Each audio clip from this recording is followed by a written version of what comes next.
卖座偏，机不可失，带度掀起炸鸡热。但根据南韩抽验6大连锁炸鸡品牌，发现市面上的炸鸡普遍过咸过甜，糖含量不止较3年前增加了39%，钠含量也变高了。由于炸鸡堪称是南韩国民美食，政府也呼吁业者修正配方，免得影响民众。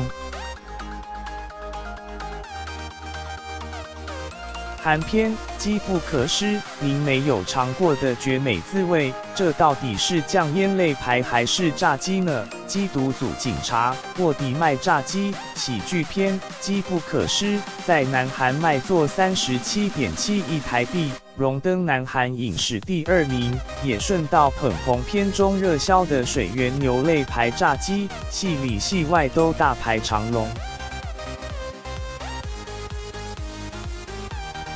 经激到民众，电影里炸鸡看起来很好吃，被油炸声刺激到想来吃吃看。不过最近南韩抽验6大连锁炸鸡品牌，共105项商品，发现这些人气炸鸡普遍都又咸又甜，不止甜度比3年前多了39%，钠含量也增加了28%。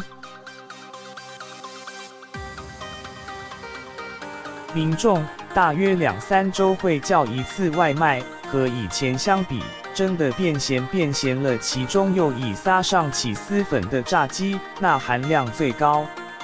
新闻旁白：半只起司炸鸡的平均钠含量是1881毫克，是一天钠摄取量的94%。